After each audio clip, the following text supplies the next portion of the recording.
Morning everyone, good evening, good evening, good evening. Welcome back to the class. कैसे हो आप सभी लोग? स्वागत है आप सभी का आज के इस सेशन में.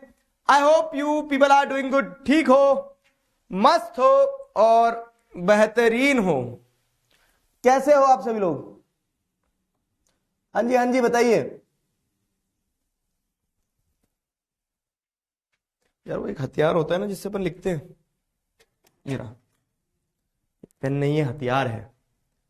तो welcome back to the class. I hope you guys are doing good.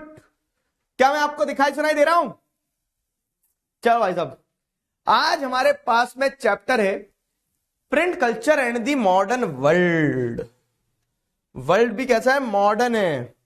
ठीक है, मॉडर्न वर्ल्ड है, मॉडर्न. चलो भाई, तो शुरू किया जाए आज के इस कार्यक्रम को. सारे बच्चे आ जाओ जरा एक बार फटाफट से. 3 दिन 3 साल के बराबर होते हैं. ठीक है, तो I really missed you all. मुझे तो तुम्हारी याद आई.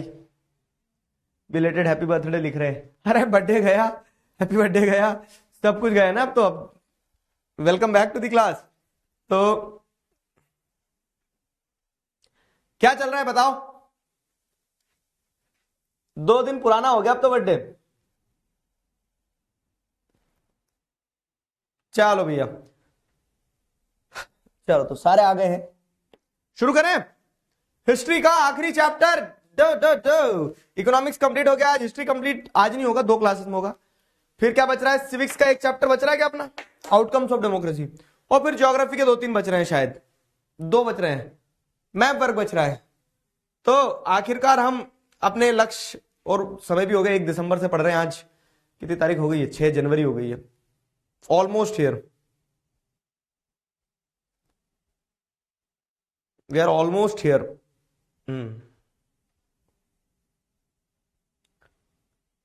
चलिए,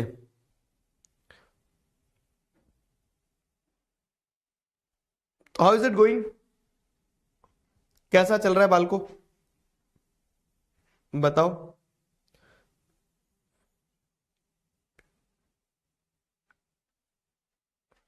एंटर्ड इनवैलिड ओटीपी 67. ठीक है.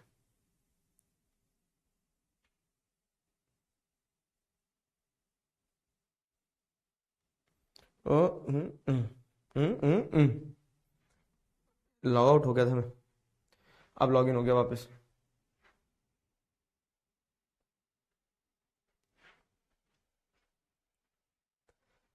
वाह भाई वाह, सारे बच्चे आ गए. आज संदीप भैया छुट्टी पे हैं, तो आज हमारी कमांड संभाली है. सुनील हाय कर दो, हाय कर दो. शर्माते ऐसे ऐसे शर्माते जैसे इनके फेस रिवील पता नहीं इनका रिश्ता आ जाएगा क्या आ जाएगा. सुनील ऐसे कैसे शर्माते हो? मैंने हाथ पकड़ा, मैंने हाय कर दो तो पता नहीं तो शादी थोड़ी हो जाएगी कोई, तुम फेस रिवील कर दोगे तो. इतना क्यों शर्माते हो? माइक में बोल तो दो, आवाज तो सुन ले बच्चे. हैं? नहीं नहीं क्या नहीं. दिखाना मुझे 1 मिनट, माउस दो. चलो भाई साहब, तो आशा करते हैं कि आप लोग ठीक हो, मस्त हो, बेहतरीन हो. दिखाई सुनाई दे रहे हैं? क्या हो गया इसको? हैंग हो गया क्या एडमिन पोर्टल? अरे काम करो तुम तो, मेरा लैपटॉप दो मुझे जरा. मेरे लैपटॉप में जो खुलेगा ना वो है जादू की चिड़ी. रुक जाओ भाई, मेरे को लैपटॉप निकाल लेने दो. 2 मिनट देना. हाँ, सारे बच्चे आ जाओ. जब तक बताओ कैसा रहा वीकेंड, क्या किया क्या नहीं. टेस्ट पेपर नंबर 3 का 2 का टेस्ट पेपर नंबर 2 का सोल्यूशन चेक करा? क्या रहा सोल्यूशन? सोल्यूशन चेक करने के बाद का ऑब्जर्वेशन बताओ अपना. कितने सही गए, कितने गलत गए? पेपर कर भी रहे हो, नहीं कर रहे हो? क्या सिस्टम है? 1 सेकंड रुक जाओ. हाँ, मैं अभी चालू करता हूँ.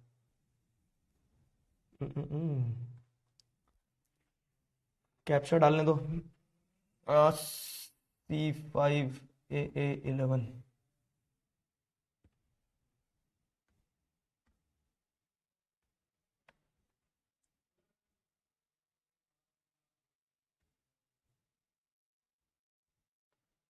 वाह, सब आ गई हमारे पास चैट. हाँ जी, बच्चे कहाँ चले गए आज? सारे आ जाओ जरा एक बार फटाक से।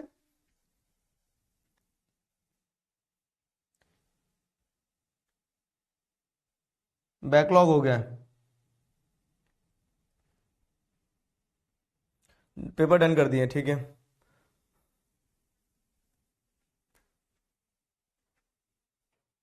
ठीक है, सिविल डिसोबीडियंस मूवमेंट के क्वेश्चन में डाउट है?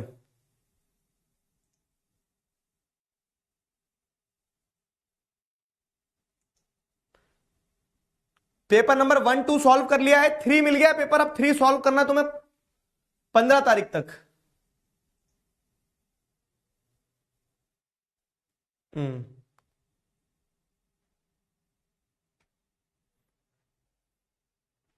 ठीक है,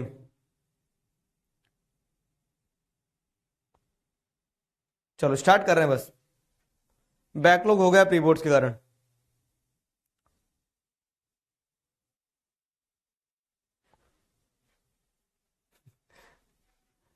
ठीक है, टाइम टेबल अपडेट हो गया। इस हफ्ते अपनी प्रिंट कल्चर की 2 क्लास है और 2 क्लास और है, एक आउटकम्स ऑफ डेमोक्रेसी की होगी और एक मैन्युफैक्चरिंग इंडस्ट्रीज वगैरह की होगी। ठीक है, चलेगा, इस शुरू किया जाए तो। चैट बंद कर रहा हूं मैं, इधर ध्यान दो। ओके, तो we have the chapter print culture and the modern world.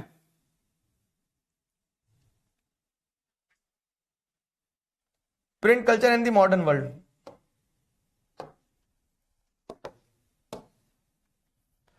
देखो ये जो चैप्टर है ना हिस्ट्री का, ये बड़ा बेहतरीन सा चैप्टर है। इस बेहतरीन से चैप्टर के पीछे का कारण बताता हूं तुम्हें, कि इस चैप्टर में तुम्हें प्रिंट की हिस्ट्री के बारे में बताया जाता है।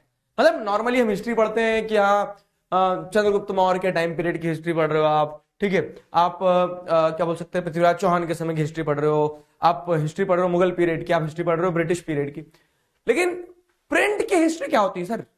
प्रिंट की हिस्ट्री का मतलब यह है कि जो आज हम बहुत आसानी से किताबें छाप सकते हैं, पढ़ सकते हैं।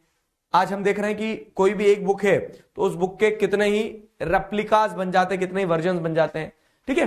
तो ये जो है, ये आज बहुत आसान लगता है ना कि यार किताबें तो क्या है, किताबें तो हर कहीं मिल जाती है। लेकिन एक समय था जब किताबें छपती नहीं थी, तब क्या होता था, तब हाथ से लिखा जाता था। फिर किताबें छपना कैसे शुरू हुई? तो प्रिंट का अपने आप में क्या है ना, प्रिंट का अपने आप में एक इतिहास है। और हम क्या करने वाले हैं, हम उसी इतिहास के बारे में इस पूरे के पूरे चैप्टर में पढ़ेंगे। समझ गए? हम उसी इतिहास के बारे में इस पूरे के पूरे चैप्टर में पढ़ेंगे। तो ओवरव्यू अगर देखोगे तो वही है कि how print reach the world. तो प्रिंट जो है पूरी दुनिया तक कैसे पहुंचा, प्रिंटिंग टेक्निक जो है पूरी दुनिया तक कैसे पहुंची, this is the question. Fine, तो प्रिंटिंग टेक्निक पूरी दुनिया तक कैसे पहुंची, ये अपने आप में एक सवाल है। और दूसरी चीज क्या है कि ये प्रिंटिंग टेक्निक जो दुनिया तक कैसे पहुंची, तो इसको अगर ऐसे भी समझा जाए तो सबसे पहले प्रिंट का हुई, तो प्रिंट टेक्निक जो है, प्रिंटिंग टेक्निक जो है वो चाइना से उठी।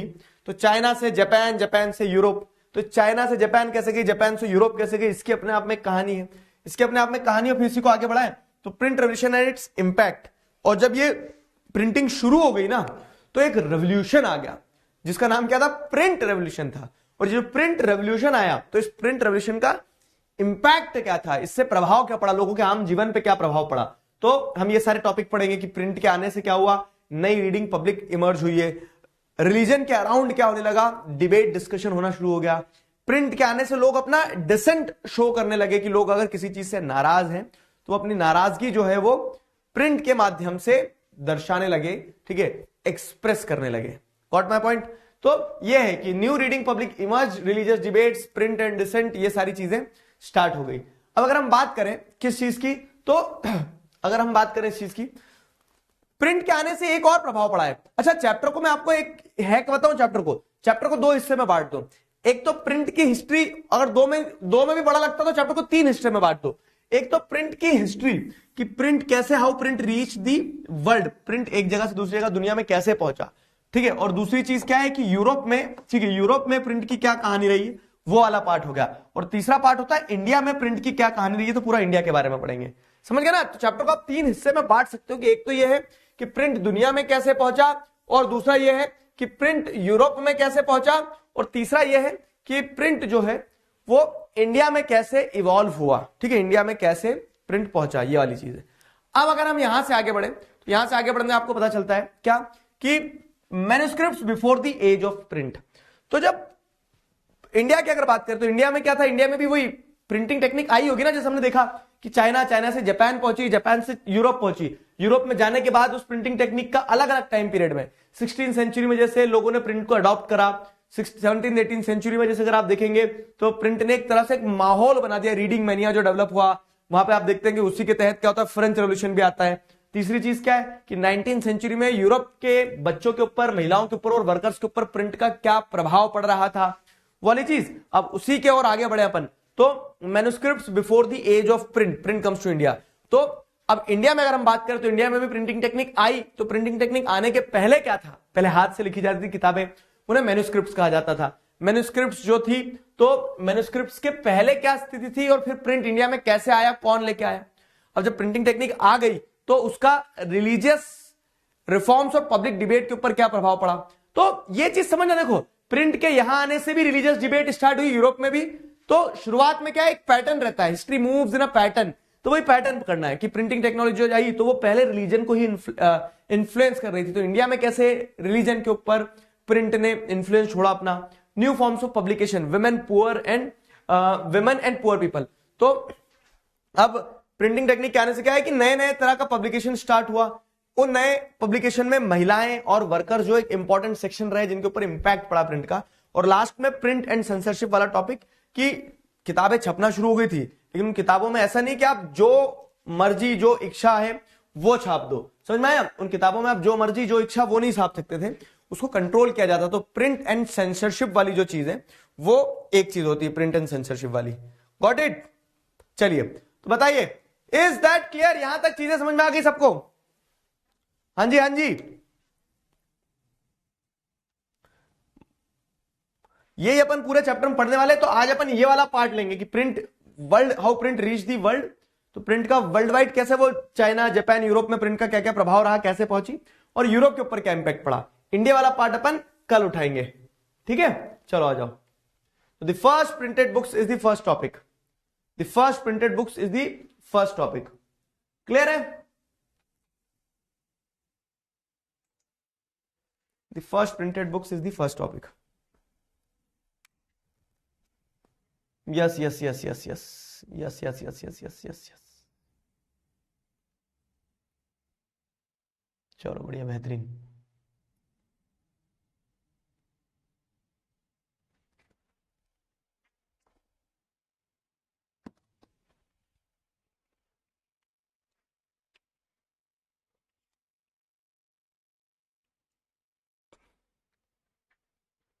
ठीक है, चैट बंद कर दिया, समझ आ गया।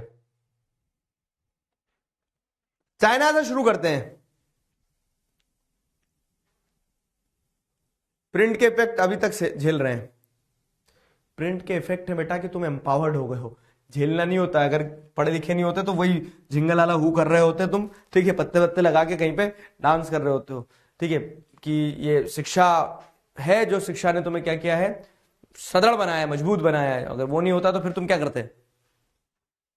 ठीक है, तो प्रिंट का इंपैक्ट झेल नहीं रहे हो तुम। प्रिंट है जिससे तुम ये लिखने में काबिल हो गए कि प्रिंट का इंपैक्ट है जो झेल रहे हैं, तो तुम्हें लिखते ही नहीं आता। आए बड़े मारा ना, ऐसा मारा ना चमगादड़ बना दूंगा, ठीक है।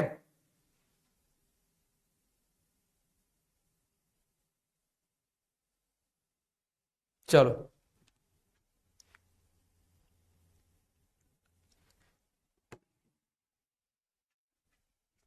आ जाओ।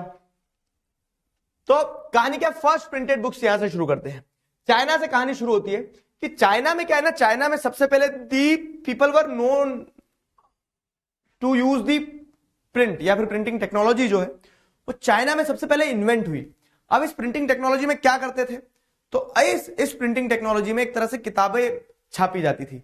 लेकिन किताबें देखो, पहले तो जब छपाई नहीं होती तो उसके पहले हाथ से ही लिखा जाता था कि ये नकलची बंदर लिखे जा रहे हैं, झर झर झर झर झर झर झर झर झर झर झर। लेकिन क्या है कि चाइना में प्रिंटिंग टेक्नोलॉजी आई। कैसे आई? तो चाइना के लोगों को दिमाग तेज चला थोड़ा, बाकी दुनिया सोच नहीं पा रही थी, तब चाइना ने क्या कर लिया था, प्रिंटिंग टेक्नोलॉजी इवॉल्व कर ली थी। क्या प्रिंटिंग टेक्नोलॉजी इवॉल्व करी थी उन्होंने? तो उन्होंने प्रिंटिंग टेक्नोलॉजी इवॉल्व करी थी कि हाँ, चाइना के लोगों ने प्रिंटिंग टेक्नोलॉजी इवॉल्व करी थी, उन्होंने वुड ब्लॉक प्रिंटिंग लेके आए थे। वुड ब्लॉक प्रिंटिंग क्या होता है समझना। वुड ब्लॉक प्रिंटिंग का मतलब यह है कि भाई साहब, ठीक है, वी स्टार्टेड आवर क्लास और उसके पहले वी हैव गेस्ट्स, ठीक है, चलो गेस्ट करो कौन है हमारे पास गेस्ट। लेट मी सी, चैट में आधे बच्चे चेक करेंगे, शुरू कर ही रहते उसके पहले हमारे पास गेस्ट आ गए। बताओ बताओ, गेस करो, चलो सही सही गेस करना है, तुम्हें इनाम मिलेगा। आज मैं तुम्हें किसी से मिलवाता हूं, आज मैं तुम लोगों को किसी से मिलवाता हूं, गेस करो कौन है। अच्छा चलो मैं हिंट देता हूं, चलो मैं हिंट देता हूं। प्रशांत सर, शोभित सर तो क्लास, क्या आदमी हो, क्या हो, पजामा हो, एक आदमी उधर 9 की क्लास ले रहा हो, इस क्लास में कैसे आ पाएगा? बताओ। नहीं नहीं, चलो मैं तुम्हें हिंट देता हूं, मैं तुम्हें हिंट देता हूं कि नेक्स्ट ईयर तुम इन्हीं के भरोसे जाने वाले हो। ना ना ना, चलो चलो, तो will have someone. I ma'am please. तो गेस करो जरा फटाफट से, आ जाओ आ जाओ आ जाओ आ जाओ। तो आज का आप लोग इधर से जा रहे थे क्या? मानुश्री मैम और आयुषी मैम है, तो over to you ma'am. Manushree ma'am आपको पढ़ाएंगी बायोलॉजी और क्या बोल सकते हैं, मैम आपको पढ़ाएंगी हिस्ट्री, आयुषी मैम आपको हिस्ट्री पढ़ाएंगी। कैसे हो बच्चों आप लोग? आई होप आप लोग 11th स्टैंडर्ड में बायोलॉजी लोगे तो ऑब्वियसली बात है मुझसे ही पढ़ोगे, और आपका जो भी सब्जेक्ट बायोलॉजी है जो मैं पढ़ाने वाली हूँ वो काफी ज्यादा मैं इजी बना दूंगी, है ना? तो मिलके पढ़ेंगे और बहुत अच्छे से पढ़ेंगे। आई होप आज का इंट्रोडक्शन जो सर ने दिया आपको बहुत अच्छा लगा होगा। सरप्राइज या फिर शॉक क्या बोलूं मैं। सरप्राइज है, सरप्राइज मुझे भी नहीं पता था। आयुषी मैम आप कुछ बोलना चाहते हो? हाँ हाँ बिल्कुल, 10th के सारे बच्चे जो दिगराज सर के फैन है जो दिगराज सर के फैन हैं और स्टूडेंट्स हैं, तो उन सभी का हम वेलकम करते हैं नेक्स्ट टॉपर ह्यूमैनिटीज में। तो नेक्स्ट ईयर जो भी बच्चे ह्यूमैनिटीज लेने वाले हैं उनको हिस्ट्री में पढ़ाने वाली हूँ, तो ये वुड ब्लॉक प्रिंटिंग और ये सारा सारा अपन बढ़िया बढ़िया तरीके से पढ़ेंगे, ठीक है? वर्ल्ड हिस्ट्री, इंडियन हिस्ट्री, सारा कुछ जी। और 11th की हिस्ट्री तो और इंटरेस्टिंग है अगर वर्ल्ड के पर्सपेक्टिव से पढ़ना है तो। सर बायो भी इंटरेस्टिंग है, ऐसा नहीं है यार, मतलब बायो है ना। तो जो चीज हमारे अंदर होती है ना, जो हम पढ़ते हैं अपने बारे में ना, वही सेम चीज हम प्लांट बेस्ड भी पढ़ेंगे। तो ये सब्जेक्ट काफी ज्यादा इंटरेस्टिंग है। बेसिकली बच्चों को आदत होती है ना, जैसे आप लोगों को भी आदत होगी, मैम हमारे अंदर ऐसा होता है तो प्लांट्स के अंदर क्या होगा, बाकी अदर एनिमल्स के अंदर क्या होगा। तो वो सारी चीजें अपन पूरा 11th में और 12th में सारी डिटेल में पढ़ेंगे।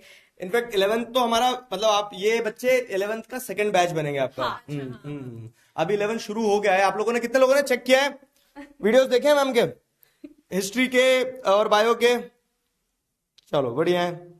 पीसीएम वाले हैं, पीसीएम वाले बच्चे ज्यादा है। ह्यूमैनिटीज भी है मेरे दोस्त। भाई ह्यूमैनिटीज, अभी तक जिन जिन को डर लगता था ना कि ह्यूमैनिटीज का कंटेंट मिलेगा कि नहीं, टीचर्स मिलेंगे, तो अब सब ले आए हैं नेक्स्ट टॉपर तुम्हारे लिए, ठीक है?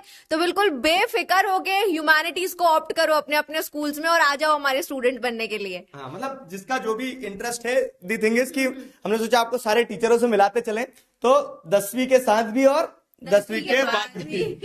पर यार ऐसा मत करो यार, बायो भी इंपॉर्टेंट सब्जेक्ट है, तुम लोग पीसीएम भी ले सकते हो, ऐसा नहीं है।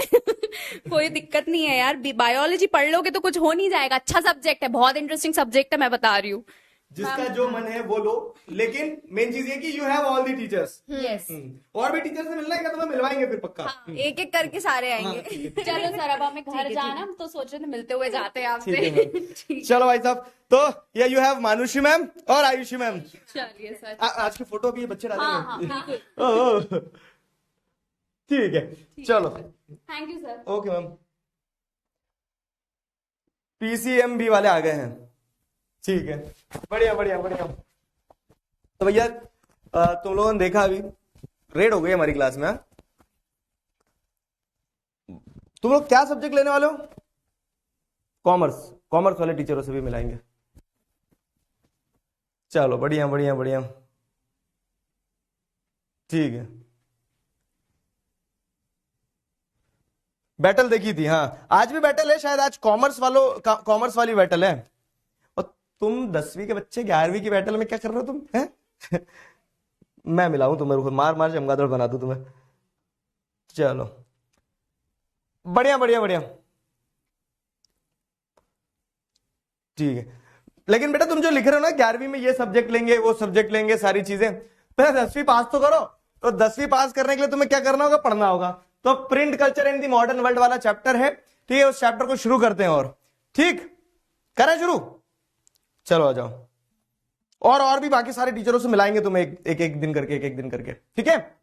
चलिए तो शुरू किया जाए आगे का कार्यक्रम।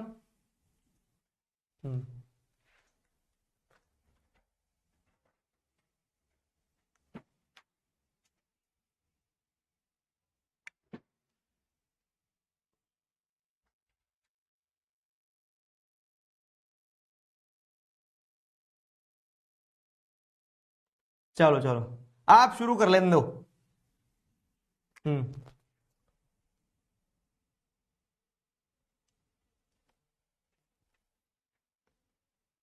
तुम्हें सारे टीचर से मिलवाएंगे, एक एक करके धीरे धीरे करके मिलाएंगे। शुरू कर लें अपन।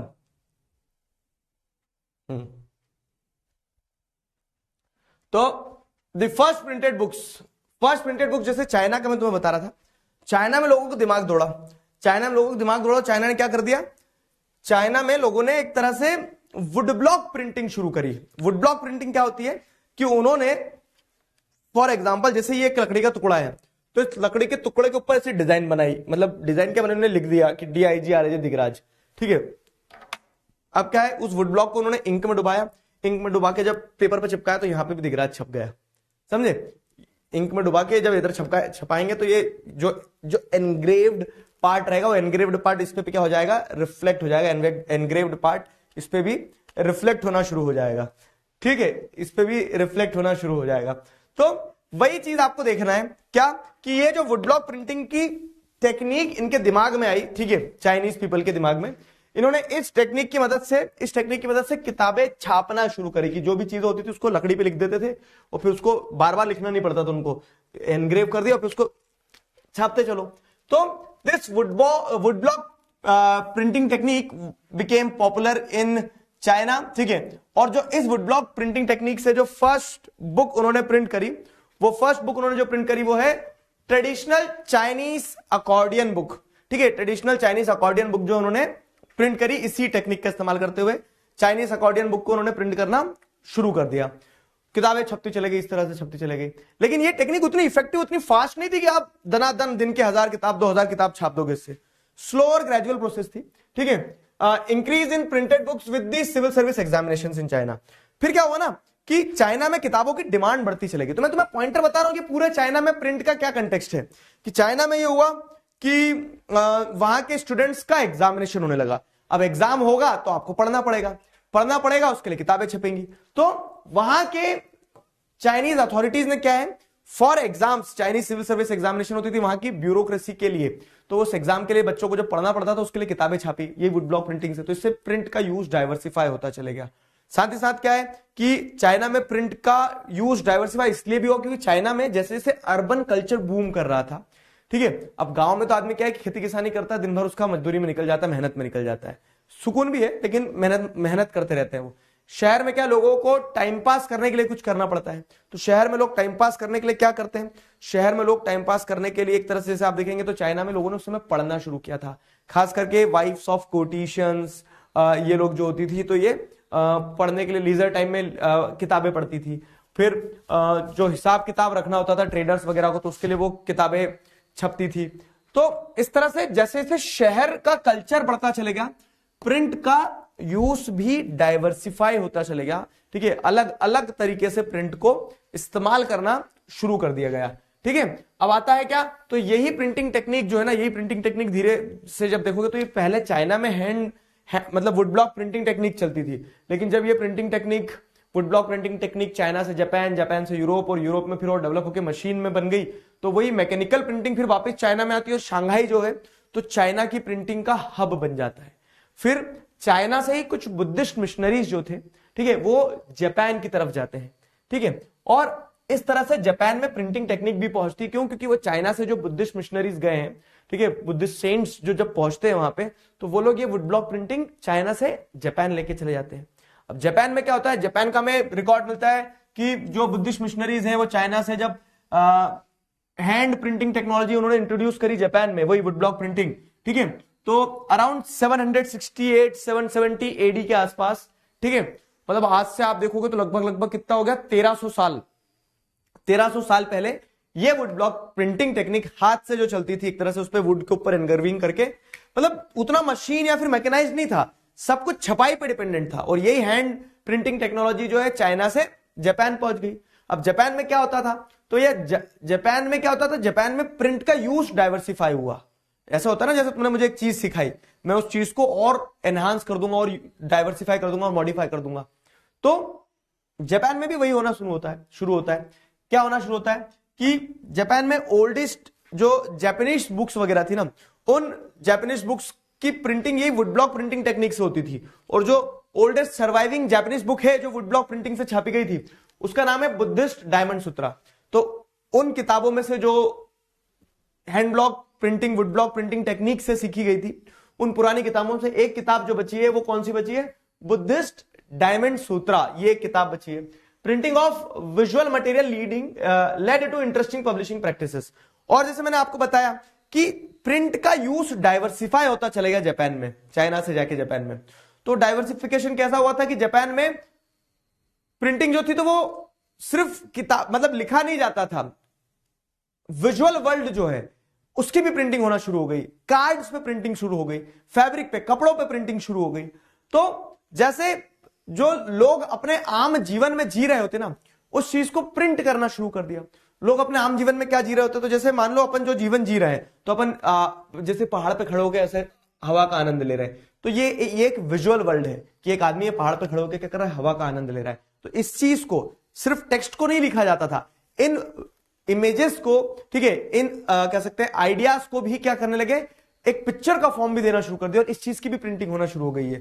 तो जब printing of visual materials start हुआ ना, तो इस तरह का एक आर्ट फॉर्म अपने आप में डेवलप होता है। This led to an interesting publishing practice which is known as ukiyo, ठीक है, ये एक आर्ट फॉर्म जो डेवलप हुआ, इस आर्ट फॉर्म का नाम क्या है, उक्यो। और ये आर्ट फॉर्म डेवलप करने वाले व्यक्ति कौन थे, कितागावा उतामारो, ठीक है, कितागावा उतामारो वॉज द पर्सन जिन्होंने क्या किया, ये उक्यो आर्ट फॉर्म डेवलप किया था।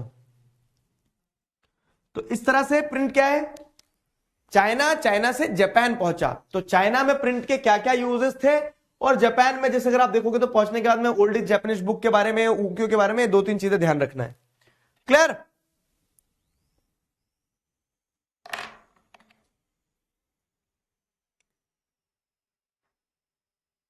बताओ, कितागावा उता मारो, किसी को भी उठा के मारो, ऐसा नहीं है। कितना मारो,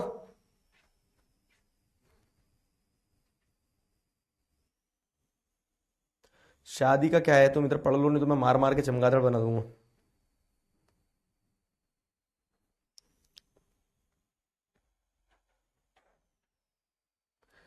चाइना पहले अच्छी चीज करता था, वायरस फैलाता है। चिंगू चाइनीज है, हाँ, करना पड़ेगा कुछ चाइना का प्रबंध, वायरस फैलाता है चाइना। और वाह यार, तुमने एक अच्छा टॉपिक दिया मुझे, इस टॉपिक पे मैं वीडियो बनाऊंगा। अब जरूरी है ना, जैसे अपन ने एयर पोल्यूशन बनाया, कुंभ पे बनाया, तो अभी चाइना में ये भी तो प्रॉब्लम चल रही है। गुड, क्या है वो, HMPV वायरस।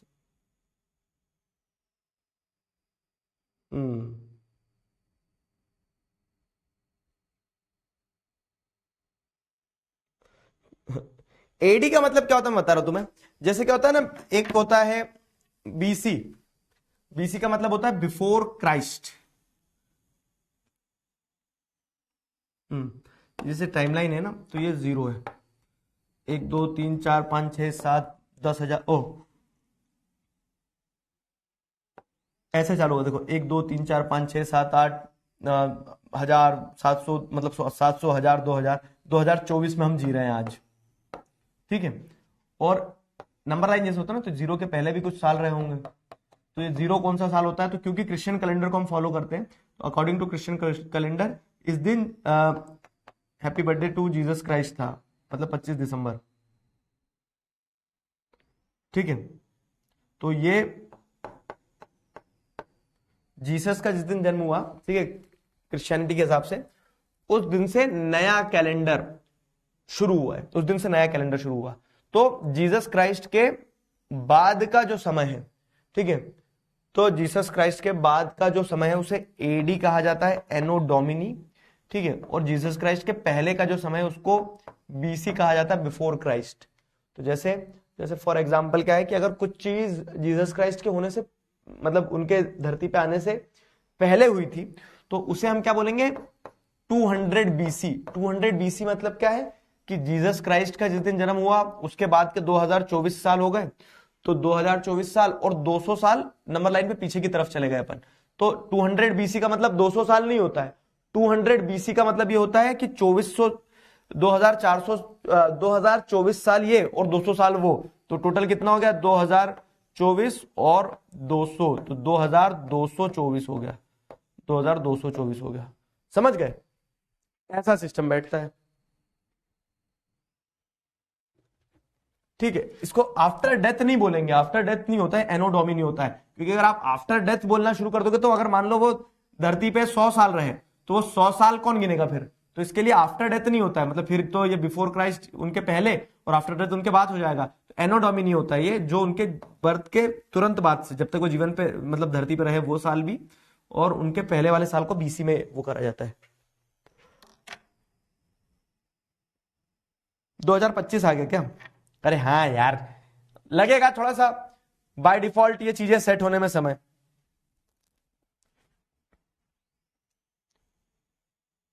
ये चीजें सेट होने में थोड़ा समय लगेगा ना दोस्त।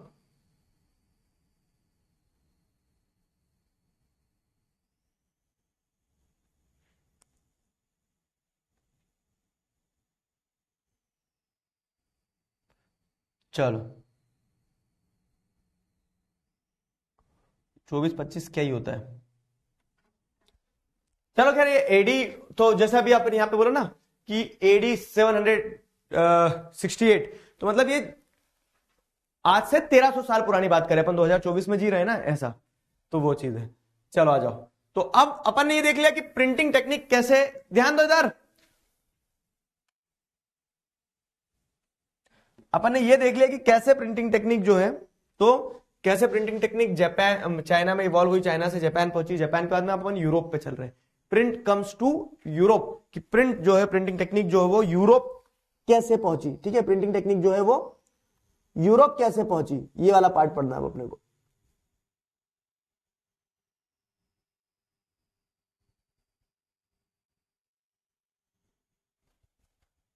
प्रिंटिंग टेक्निक जो है वो यूरोप कैसे पहुंची, प्रिंट कम्स टू यूरोप। तो एक सिल्क रूट है जिसके बारे में अपन ने चैप्टर 3 में पढ़ा है ना, एक सिल्क रूट है। सिल्क रूट क्या है मेरे दोस्त? तो सिल्क से बना हुआ रास्ता है क्या? नहीं नहीं, सिल्क रूट जो है बेसिकली एक रूट है जिसके बारे में हमने देखा था, जहां से क्या है कि ट्रैवलर्स जो है, तो चाइना से ट्रैवलर्स निकल के सारी जगह होते हुए, चाइना से मतलब वो ट्रैवलर्स निकल के इधर अपना किधर जाते हैं, इंडिया, और इंडिया के नदर्न पार्ट से होते हुए सी रूट भी था, उसके साथ साथ सेंट्रल एशिया हो गया आपका, सेंट्रल एशिया के बाद में आगे की तरफ बढ़ते हुए निकल जाते हैं, यूरोप पहुंच जाते हैं, नदर्न अफ्रीका पहुंच जाते हैं। तो ये जो सिल्क रूट था, इसी सिल्क रूट से बहुत सारे यूरोपियन ट्रैवलर्स जो थे, वो यूरोपियन ट्रैवलर चाइना तक पहुंचते थे। तो अब इन्हीं यूरोपियन ट्रैवलर में से एक यूरोपियन ट्रैवलर थे मार्को पोलो, ठीक है, और इसी रूट के थ्रू क्या है कि चाइना से पेपर जो हो यूरोप पहुंच गया। तो यूरोप में जब प्रिंटिंग नहीं चलती थी, तो पेपर जैसी जब चीज पहुंची, तो लोगों ने सोचा कि ये क्या है, कागज का टुकड़ा, ये है क्या, इसका क्या काम आता होगा, इसके कपड़े बना ले, क्या कर ले, ठीक है। फिर ये पेपर जब पहुंचा, तो इस पेपर पे लोगों ने लिखना शुरू कर दिया था, ठीक है। जैसे पहले लोग क्या करते थे, एक्सपेंसिव वेलम वगैरह पे, जो स्किन होती थी जानवरों की, उस पे लिखते थे। और पहले लिखने के लिए फिर क्या यूज किया जाता था, जैसे इंडिया वगैरह में जो पत्ते होते थे उनका इस्तेमाल किया जाता था, पाम लीव्स वगैरह का। लेकिन पेपर पहुंच गया चाइना से Europe through this silk route. फिर 1295 में एक व्यक्ति जो इटालियन एक्सप्लोरर थे, एक मार्को पोलो, तो ये मार्को पोलो जो है, तो वो चाइना का, उन्होंने देखो इधर तो अलग ही स्कैम चल रहा है, ये लोग तो वुड ब्लॉक प्रिंटिंग कर रहे हैं। वुड ब्लॉक प्रिंटिंग टेक्निक अभी तक चाइना और जापान में सीमित थी। तो मार्को पोलो एक इटालियन एक्सप्लोरर, जब ये कहां पहुंचते हैं, जब ये यूरोप से चाइना पहुंचते हैं, और चाइना जाके देखते हैं कि यहाँ पे वुड ब्लॉक प्रिंटिंग जैसी भी कुछ चीज है। तो ये वुड ब्लॉक प्रिंटिंग की टेक्निक जो है मार्को पोलो कहां से? ये वुड ब्लॉक प्रिंटिंग की टेक्निक मार्को पोलो अपने यहां से उठाते हैं, और मतलब चाइना से उठाते हैं और यूरोप की तरफ ये टेक्निक लेके जाते हैं कि यूरोप में जाके लोगों को बताते हैं कि ऐसे भी छपाई हो सकती है जिससे आप लोगों को लिखना नहीं पड़ेगा, ठीक है।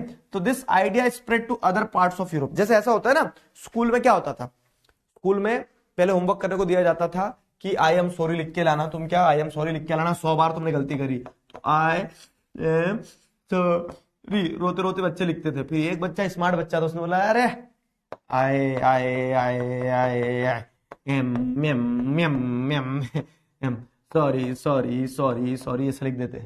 तो क्या हो गया कि एक टेक्निक हो गई, और ये टेक्निक उस बच्चे ने जहां से सीखी ले जाके तुम्हें बताई, तो तुमने भी सबको बता दी। सिंपल है।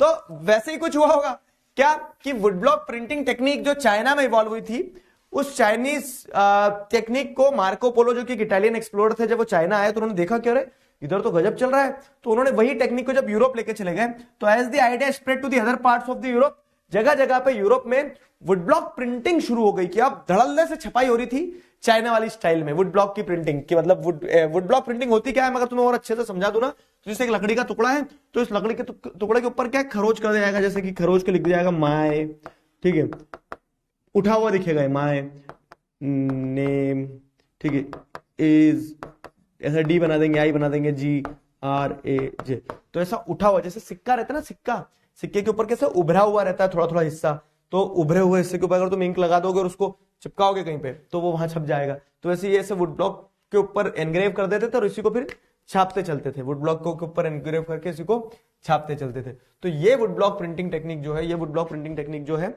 यूरोप पहुंच गई, ठीक है, कहां से? चाइना से। Drinks break.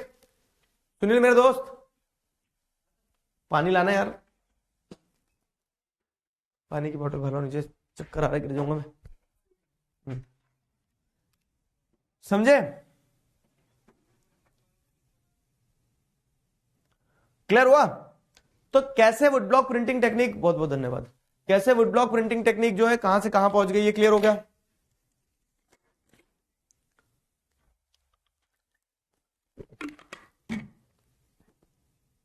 बोलो, बोलते क्यों नहीं हो? बोल नहीं पा रहे हो क्या? अच्छा चैट बंद है, कोई बात नहीं।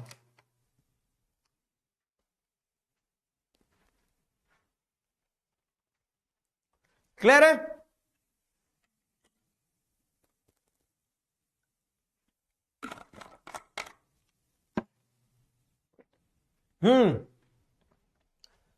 वुड ब्लॉक प्रिंटिंग टेक्निक का एक क्लासिकल एग्जांपल मैं तुम्हें बताता हूं, रुको। वुड ब्लॉक प्रिंटिंग टेक्निक का एक क्लासिकल एग्जांपल बताता हूं मैं तुम्हें, मैंने क्लास में भी बताया था क्या? वुड ब्लॉक प्रिंटिंग टेक्निक का एक क्लासिकल एग्जांपल होता है कि सील, जैसे ये सील है, अब इस सील को अगर खोलेंगे अपन, तो इस सील पे क्या, ये सील मान लो वुड ब्लॉक होती है अगर, ठीक है, ये सील एक लकड़ी का टुकड़ा होती है, तो लकड़ी के टुकड़े पे एनग्रेव्ड है, इस पे लिखा है एसपीडी एडवेंचर्स डायरेक्टर। अब अगर मैं इसे, ठीक है, अब अगर मैं इसे क्या करता हूं, इसे अगर यहां में छापता हूं ये, तो ये इधर इम्प्रिंट हो गया। कैसे इम्प्रिंट हो गया, ये देखो, तुम छप गया ना, छपा कि नहीं?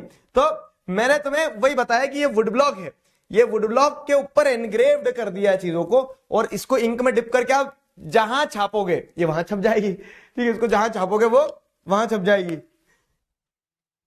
आरंभ बैच वालों को भी बताया था ये, आरंभ बैच वालों को नॉस्टैल्जिया हो गया क्या? ठीक है,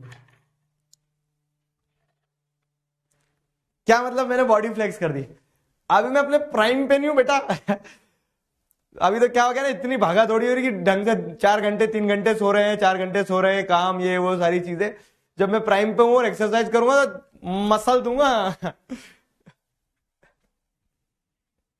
ये कोई फ्लेक्स करना नहीं होता है यार, मजाक से हटके बोल रहा हूं कि मतलब I am happy, I am really happy. लेकिन पहले इतना जब बिजी नहीं रहता था ना, तो मेरे पास समय होता था, तब मैं रनिंग करता था, तब मैं एक्सरसाइज करता था, and I miss those old days, ठीक है। तो अभी भी जब समय मिलता है जब कर लेते, लेकिन एक वो भी होना चाहिए ना, रेगुलरिटी। तो एक बार ये बैच वैच खत्म हो जाए, थोड़ा 11th 12th अपनी सारी चीजें ऑटोमेशन पे आ जाए, सीधी हो जाए, तब फिर से अपन साथ में एक्सरसाइज करेंगे, ठीक है।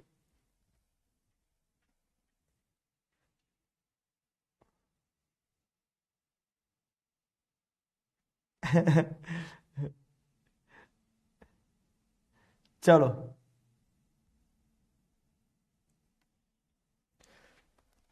चलो दोस्त, तो ये वुड ब्लॉक प्रिंटिंग टेक्निक का आइडिया मार्को पोलो यूरोप से कहां लेके चले गए? मार्को पोलो यूरोप से, सॉरी चाइना से यूरोप लेके चले गए, ठीक है। अब वुड ब्लॉक प्रिंटिंग से किताबें धड़ल्ले से छपना शुरू हो गई है, लेकिन as the demand for books increased, क्या होता ना कि आदमी की जीवन का एक सीधा सा सिद्धांत है, एक्सपेक्टेशंस और डिलीवरी में हमेशा गैप रहता है, ठीक है। कभी वो गैप पॉजिटिव होता है, कभी वो गैप नेगेटिव होता है, कभी कभी जितना एक्सपेक्ट करते हैं उससे ज्यादा डिलीवर हो जाता है, और कभी कभी जितना एक्सपेक्ट करते हैं उतना डिलीवर नहीं होता है। तो यहाँ पे वही था कि वुड ब्लॉक प्रिंटिंग टेक्निक का ही लोगों ने सोचा किताबें छपेंगी, लेकिन किताबों की डिमांड बहुत ज्यादा थी, किताबों की डिमांड बहुत ज्यादा थी, तो वुड ब्लॉक प्रिंटिंग टेक्निक से सारे लोगों की डिमांड सेटिस्फाई नहीं हो पा रही थी, और इसीलिए क्या है, बुक सेलर्स जो थे, तो वो जो वर्ल्ड के अलग अलग हिस्सों में बुक्स एक्सपोर्ट कर रहे थे, वो चाह रहे थे कि और कोई फास्ट टेक्निक भी आना चाहिए। और पहले जब वुड ब्लॉक प्रिंटिंग टेक्निक आई ना, तो शुरुआत में तो लोग सोचते थे कि ये सस्ता है, उसको चीप और वगैरह माना जाता था कि ऐसी भी कोई छपाई वाली किताबें होती, हाथ से लिखा जाता है किताबें, तो इसीलिए पहले किताबें हाथ से लिखी जाती थी। और हाथ से लिखने वाले कौन थे? हाथ से लिखने वाले होते थे स्क्राइब्स, और ये स्क्राइब्स जो होते थे तो बुक सेलर्स अपने अंडर में बहुत बहुत सारे स्क्राइब्स को बैठा के रखते थे, और बड़े बड़े बुक फेयर्स ऑर्गेनाइज करते थे, जहां पे एक बुक सेलर के पास में 40-40 स्क्राइब्स होते थे, और वो हाथ से किताबें लिखते रहते थे। तो आप किताबें हाथ से लिखवा लो चाहे। फिर वुड ब्लॉक प्रिंटिंग टेक्निक आई, तो वुड ब्लॉक प्रिंटिंग टेक्निक आने के बाद में किताबों का प्रोडक्शन थोड़ा तेज हुआ, लेकिन उसके बावजूद भी क्या है कि जितनी डिमांड थी उस गति से आप उस डिमांड को सेटिस्फाई नहीं कर पा रहे थे। देयर वाज नीड, ठीक है, इंटेंस नीड कि कोई एक ऐसी टेक्निक आना चाहिए जिससे तेजी से किताबें छप सके, ठीक है। तो पहले क्या होता था, पहले हाथों से लिखा जाता था मैन्युस्क्रिप्ट्स, लेकिन मैन्युस्क्रिप्ट्स क्या थी कि हाथ से लिखोगे तो समय लगेगा, तो मैन्युस्क्रिप्ट्स की अपने आप में एक लिमिटेशन थी, जैसे मैंने आपको बताया। Therefore, there was the need for even quicker and cheaper technology। जो हाथ से लिखी जाती थी किताबें, मैन्युस्क्रिप्ट्स, उनकी लिमिटेशन क्या थी कि उनमें समय लगता था, they were awkward to handle, ठीक है, और बड़ी फ्रेजाइल होती थी, टूट जाएगी, गिर जाएगी, इस टाइप की सिस्टम होता था मैन्युस्क्रिप्ट्स का। तो इसीलिए नीड ये थी कि कोई और फास्ट, कोई और स्विफ्ट टेक्नोलॉजी हो जिसकी मदद से हम क्या कर सके, जल्दी से जल्दी किताबें छाप सके। और जैसे मैंने आपको बताया कि need is the mother of invention, जब जरूरत रहेगी तब आविष्कार हो जाएगा, ठीक है, जब जरूरत रहेगी तब चमत्कार हो जाएगा। तो वही हुआ यहाँ पे, क्या हुआ, जब जरूरत रहेगी जब चमत्कार हो जाएगा, आशीर्वाद आविष्कार हो जाएगा। तो जब नीड थी, तो इन दिस सिचुएशन गुटेनबर्ग जो थे ना, तो 1448 में Johann Gutenberg was a person जिन्होंने first non mechanical printing press develop करी। First non mechanical printing press मतलब कि उन्होंने कुछ वुड ब्लॉक प्रिंटिंग का दिमाग लगाया, कुछ अपनी स्किल्स लगाई, और इन सारी चीजों का इस्तेमाल करते हुए एक प्रिंटिंग मशीन बनाई जिसकी मदद से किताबें तेजी से छप सके। तो कौन थे जोहान गुटेनबर्ग? तो Johann Gutenberg was the person who developed the printing press in 1448 and the first book he printed was Bible. अब मैं तुम्हें जोहान गुटेनबर्ग के प्रिंटिंग प्रेस के बारे में थोड़ा सा आइडिया दे देता हूं। तो जोहान गुटेनबर्ग जो थे, तो he grew up on a large, कह सकते हैं ऑलिव प्रेस फील्ड जो थी, उनके पिताजी वगैरह जो थे, तो उनका काम था क्या, ऑलिव प्रेस का, कि ऑलिव जो रहते हैं तो उसको ऐसे दबा के उसका तेल निकाला जाता था, ऑलिव प्रेस पे काम करते थे वहां पे, ठीक है। और ही बिकेम अ गोल्डस्मिथ, तो वो गोल्डस्मिथ बने, तो ट्रिंकेट्स जो सस्ती ज्वेलरीज आती ना, तो उसकी मोल्डिंग, उसके सांचे वाचे बनाने का बारीकी का काम आता था। गोल्डस्मिथ थे सुनार, तो उनको बारीकी का काम करते आता था कि हार वगैरह ये वो डिजाइन विजाइन, ठीक है, सस्ती ज्वेलरी वगैरह ये बनाना है। तो अब देखो, उस आदमी ने प्रिंटिंग ऑलिव प्रेस को देखा था, उन्हें छोटे छोटे वो बनाते आते थे, मोल्ड्स बनाते आते थे, तो उन्होंने अपना दिमाग दौड़ाया और उन्होंने क्या बनाया, एक ऐसी प्रिंटिंग प्रेस बनाई जिसमें एक प्लेटन होता था, ठीक है। इस प्लेटन के अंदर क्या है, मेटल के लेटर्स बना दिए उन्होंने, जैसे ABCDE। अब क्या है, ये मेटल के लेटर्स जो जैसे कुछ भी लिखना है इसमें, तो D उठा लिया, DIGRAJ, तो इस मेटल की इस फ्रेम के अंदर ये लेटर्स लगा दिए जाते थे, और ये लेटर्स लगा दिए, जैसे भी सेट करना है वैसे सेट कर दिए। अब लेटर्स को सेट करने के बाद में क्या, इस प्लेटन को, जैसे एक मशीन होती थी ये, ठीक है, ये मशीन होती है, ड्राइंग में इतना खराब क्यों है माँ, ठीक है, तो ये प्लेट को उठा के पूरा का पूरा यहाँ पे नीचे सेट कर दिया जाता था, ऐसा, मतलब इसको ऐसा कर दिया, ये यहाँ पे प्लेट सेट कर दी जाती थी, और यहाँ पे पेपर रख दिया, ये पेपर रख दिया उन्होंने। तो अब ये प्लेटन ऊपर से क्या होती थी, छपती थी, प्लेटन ऊपर से आती थी और इस पे धम्म करके रखा जाता था प्लेटन को, तो प्लेटन ऊपर से आती थी, इसको धम्म करके नीचे रखा जाता था, तो अगर ये दिगराज इस पे लिखा तो दिगराज नीचे इस पे भी छप जाएगा। अब क्या है, देखो वुड ब्लॉक में एक समस्या होती थी। वुड ब्लॉक में क्या सब कुछ हाथ से करना पड़ता था, एनग्रेव करना पड़ता था, एनग्रेविंग में समय लगता था। अब यहाँ लेटर रेडी है, वो लेटर को बस आपने ऐसे ऐसे अरेंज करे जो भी बनाना है, और अरेंज करने के बाद में क्या है, अगर आपको नाम बदलना दिख रहा है तो नया फ्रेम नहीं बनाना है, उसी फ्रेम में बस लेटर को ऊपर नीचे एडजस्ट कर देना है कि आपको अब क्या लिखना है। अब दिगराज हटा के तुम्हें क्या लिखना है, दिगराज हटा के लिखना है, इसमें तुम्हें राजपूत लिखना है मान लो, तो अब तुम क्या करोगे, वही लेटरों का इस्तेमाल कर लोगे और ये लिख दोगे, फाइन।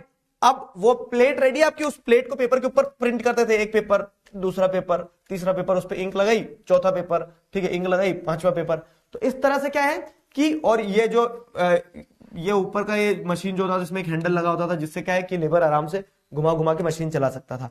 और इस तरह के से क्या है, जोहान गुटेनबर्ग ने एक प्रिंटिंग प्रेस डेवलप करी, और इस प्रिंटिंग प्रेस को डेवलप करने के बाद में उन्होंने जो फर्स्ट बुक प्रिंट करी ना, वो फर्स्ट बुक कौन सी थी, बाइबल। लेकिन इस शुरुआत की जो प्रिंटेड, ठीक है, ये जो शुरुआत की प्रिंटेड बुक्स थे, इन शुरुआत के प्रिंटेड बुक्स की visual appearance was very much similar to the hand written books. क्यों? क्योंकि इसमें मैटर तो लिख दिया जाता था, जैसे मतलब मैटर छप जाता था, ऐसा कि मान लो ये जहां जहां उनको छापना है वहां उन्होंने छाप दिया। बाकी अब मान लो क्या है कि कुछ इलस्ट्रेशंस, कोई डायग्राम बनाना है तो उसके लिए जगह खाली छोड़ जाती थी, और उसमें क्या होता था, उसमें डायग्राम बन जाता था।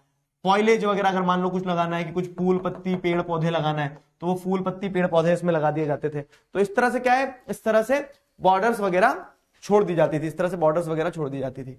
समझ में आया? तो दिस इज द केस। ये केस होता है किस चीज का, ये केस होता है अपना इसका, हाँ, ये केस होता है अपने वुड ब्लॉक प्रिंटिंग टेक्निक वाला। वो वुड ब्लॉक प्रिंटिंग टेक्निक से हटके जब मशीन प्रिंटिंग पे जाते हैं, या फिर जोहान गुटेनबर्ग की जो प्रिंटिंग प्रेस डेवलप होती है, उस प्रिंटिंग प्रेस का ये केस था। समझ में आया ना? जोहान गुटेनबर्ग की प्रिंटिंग प्रेस कितना लोगों को समझ में आ गई? चलो भाई, जोहान गुटेनबर्ग की प्रिंटिंग प्रेस डेवलप हो गई है। अब क्या है कि प्रिंटिंग प्रेस के डेवलप हो जाने के बाद में एक तरह से प्रिंट रेवोल्यूशन आ गया, क्रांति हो गई प्रिंट की।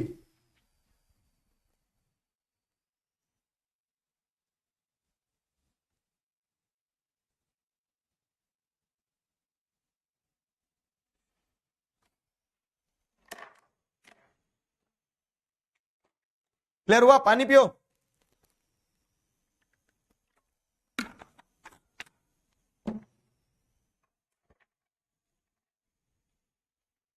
हाँ,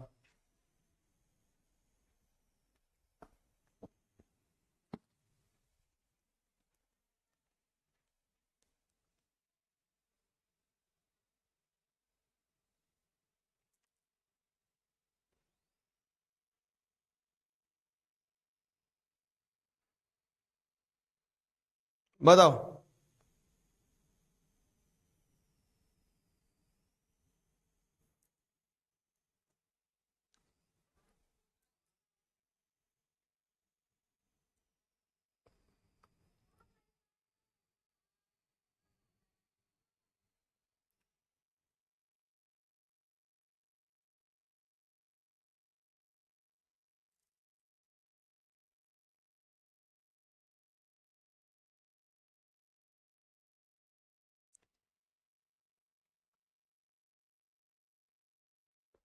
क्लियर हुआ? बढ़िया।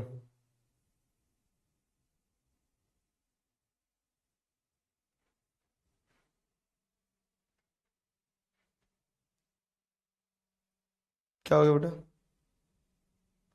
किस, इस व्यक्ति ने थोड़ी ना बनाई थी स्पेलिंग केमिस्ट्री की, जोहान गुटेनबर्ग ने। कौन ने तुम्हें जोहान गुटेनबर्ग का किसने बोल दिया? कुछ तो भी।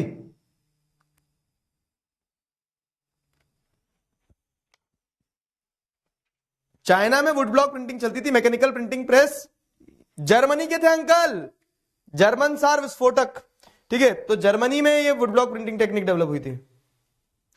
चलो, the print revolution and it's impact, the print revolution and it's impact. तो जब प्रिंटिंग आसान हो गई ना, तो एक तरह से प्रिंट की क्रांति आ गई भाई साहब। तो लोग धड़ाधड़ धड़ल्ले से क्या करने लगे, प्रिंट करने लगे। अब जब ये प्रिंटिंग बहुत तेजी से स्टार्ट हुई ना, तो this was a time period when there was a shift from hand printing to mechanical printing, leading to print revolution. Print revolution क्या है कि ऐसा नहीं कि कुछ लोग लड़ लिए, सिंपल सी चीज है कि पहले अभी तक सिर्फ हाथ से प्रिंटिंग होती थी, हाथ से लिखा जाता था, या फिर hand block would block printing जो हाथों से ऑपरेट होते थे वो चलते थे। अब वो प्रिंटिंग की टेक्निक जो है वो प्रिंटिंग की टेक्निक कहां पे पहुंच गई है, मशीन पे पहुंच गई है। और एंड दिस शिफ्ट की हैंड प्रिंटिंग से लोग मैकेनिकल प्रिंटिंग पे पहुंच गए। ये शिफ्ट अपने आप में क्या था, एक बहुत बड़ा रेवोल्यूशन था। ये शिफ्ट अपने आप में एक बहुत बड़ा चेंज था। ठीक है, कैसे? तो जैसे अगर हम आपको बताएं तो मैकेनिकल प्रिंटिंग प्रेस आने से क्या होने लगा कि एक न्यू रीडिंग पब्लिक इमर्ज हो गई। न्यू रीडिंग पब्लिक का मतलब यह है कि पहले क्या होता था, पहले सिर्फ लोग, ऐसा होता था कि लोगों को पढ़ते ही नहीं आता था क्योंकि किताबें बहुत महंगी होती थी। अब लेकिन जब किताबें छपना शुरू हुई तो किताबें सस्ती हो गई। अब जब किताबें सस्ती हुई तो हर व्यक्ति खरीद सकता था। इनफैक्ट जो नहीं पढ़ते आता जिसको वो भी खरीद सकता है। नहीं पढ़ते आते तो खरीद के क्या करेगा, सकता क्या लगाएगा क्या किताब का? नहीं। जिसको नहीं पढ़ते आता था वो अब किताब खरीदता था, और जिन्हें पढ़ते आता था तो वो लोग क्या ऐसे पब्लिक गैदरिंग्स में, जैसे ट्रेवेंस वगैरह में, पब वगैरह में इकट्ठे होते थे। तो आजकल लोग क्या करते हैं, फॉर एग्जाम्पल जैसे डांस देख रहे हैं, ये कर रहे हैं, वो कर रहे हैं, उस समय पे लोग पढ़ते थे, क्या लाला तू पढ़ के सुना, हम सुन रहे हैं, वैसा वाला। ठीक है, तो printing reduce the cost of book. Printing के आने से क्या होता है ना कि किताबों की कीमत जो है वो कम हो गई है।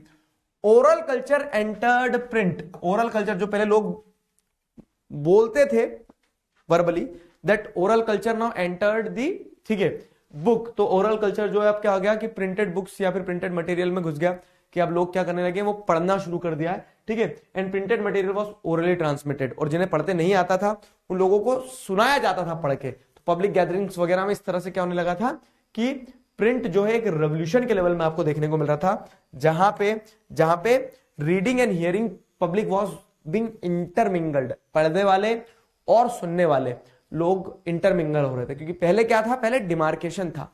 कैसा डिमार्केशन था कि पहली बात तो यह है कि हर व्यक्ति किताब खरीद नहीं सकता था, क्योंकि कॉस्ट ऑफ बुक जो थी बहुत ज्यादा होती थी, किताबें महंगी होती थी। लेकिन प्रिंट रेवोल्यूशन के आने से क्या है, प्रिंट रेवोल्यूशन के आने से प्रिंटिंग सस्ती हो गई। अब प्रिंटिंग जब सस्ती हो गई तो किताब हर कोई छाप सकता था, हर कोई खरीद सकता था। और पहले ऐसा होता था कि एक आदमी पढ़ के सुनाता था, बेचारे बाकी सारे सुना करते थे। लेकिन अब क्या है कि अब सब जो है वो किताबें अपनी अपनी खरीद सकते थे। और अब जिसको नहीं भी पढ़ते आ रहा है तो वो सुन सकता था, क्योंकि किताबें अवेलेबल थी बहुत ज्यादा।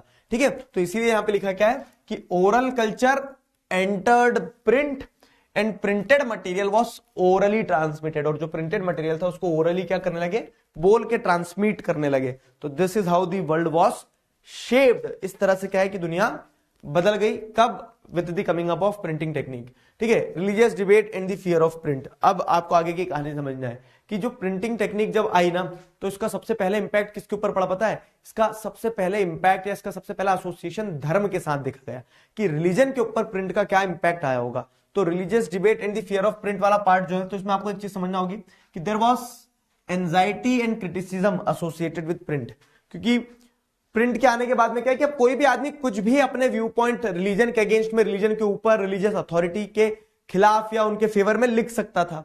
तो जितने भी स्टैब्लिश्ड इंस्टीट्यूशंस थे, जैसे मोनार्क्स वगैरह थे, या फिर कोई चर्च थे, कोई इंस्टीट्यूशन थे, रिलीजियस अथॉरिटीज थी, उनको यह डर लगता था, ठीक है, उनको यह डर लगता था कि अब कुछ भी लिखा जा सकता है, कुछ भी बोला जा सकता है। और इस माहौल में जो वैल्यू ऑफ वो है, इस माहौल में जो वैल्यू ऑफ रिलीजियस टेक्स्ट है, रिलीजियस अथॉरिटीज है, उनकी वैल्यू बहुत कम हो जाएगी। ठीक है, इस माहौल में रिलीजियस लिटरेचर वगैरह जो उनकी वैल्यू कम हो जाएगी, क्योंकि अब लोग कुछ भी पढ़ेंगे, जो इच्छा होगी वो छापेंगे, वो पढ़ेंगे।